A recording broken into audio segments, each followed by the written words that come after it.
నిన్న మాకు తెలిసిందండి ఇట్లా మమ్మల్ని ఇబ్బంది పెడుతున్నారు, హోంలో బంధిస్తున్నారు, నైట్ టైం కొడుతున్నారు, మత్తు పదార్థాలు మాకు ఇస్తున్నారని చెప్తున్నారు, మమ్మల్ని బయటికి తీసుకురండి అని చెప్పడంతో అసలు ఏం జరిగిందని తెలుసుకోవడం కోసం ఈరోజు మహిళా సమాఖ్య, యువజన సమాఖ్య, విద్యార్థి సంఘం అందరూ కూడా రావడం జరిగింది. లోపలికి వాళ్ళు ఎలా చేయలేదు, ఏమీ లేదు. వాళ్ళు అమ్మాయిలు కూడా మీరు మాత్రం వస్తే మాట్లాడతామని చెప్పి మమ్మల్ని పంపించి వాళ్ళే గోడ దుక్కు బయటికి రావడం జరిగింది. ఇప్పుడు మీడియా ముందు కూడా చెప్తున్నారు, ఒక్కొక్కరు 4-5 సంవత్సరాల నుంచి ఈ హోంలో ఉంటున్నాం, తల్లిదండ్రులతో కానీ ఎవరితో కూడా మమ్మల్ని మాట్లాడించడం లేదు, అది మానసికంగా మాకు చాలా ఇబ్బంది కలుగుతుందని చెప్పడం జరుగుతుంది. అయితే ఇక్కడ మనకు తెలిసిందంటే వాళ్ళ మానసిక పరిస్థితి ఏమాత్రం బాగలేదని చాలా స్పష్టంగా మనకు కనబడుతోంది. ఆల్రెడీ ఏదో ఒక మాదక ద్రవ్యానికి వాళ్ళు ఎడిక్ట్ అయ్యారు, ఆ పరిస్థితి చాలా స్పష్టంగా మనకు కనబడుతుంది. దానివల్లే వాళ్ళ ప్రవర్తన కానీ, వాళ్ళ ఆందోళన కానీ, వాళ్ళ చర్యలు కానీ చాలా స్పష్టంగా కనబడి చేతులు ఏది ఉంటుంది ఎవరిని గాయపరచడానికైనా సిద్ధంగా ఉన్నారు, వాళ్ళు గాయపరచుకోవడానికే రెడీగా ఉన్నారు. కాబట్టి ఎప్పటికైనా ప్రభుత్వ అధికారం తక్షణమే స్పందించే చైల్డ్ ఉమెన్ ఆఫీసర్ వచ్చారు, వాళ్ళు కూడా కూర్చొని వీళ్ళని తీసుకొని వెళ్ళి హాస్పిటల్లో జాయిన్ చేసి సెక్యూరిటీ మధ్య వీళ్ళు పెట్టి వాళ్ళని బాగు చేయాల్సిన బాధ్యత ప్రభుత్వం పైన ఉంది. మేడం, వీళ్ళ తల్లిదండ్రులకు ఏమైనా ఇంటిమేషన్ ఇవ్వడం జరిగిందా? వాళ్ళు వస్తున్నారేమో?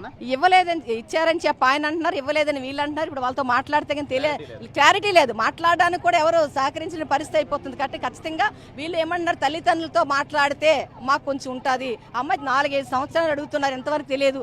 మెయిన్ అవన్నీ పక్కన పెట్టింది, వాళ్ళ మానసిక పరిస్థితి బాగలేదు. వెంటనే ప్రధానంగా వాళ్ళు నిన్న చెప్పడం అయితే మాకు మత్తు టాబ్లెట్లు ఇస్తున్నారు, అన్ని నీటిలో కల్పిస్తున్నారు అని చెప్పి వాళ్ళకి అయితే ఆరోపణ. మత్తు మాదక ద్రవ్యాలు అంటే ఎలాంటివి అండి మేడం?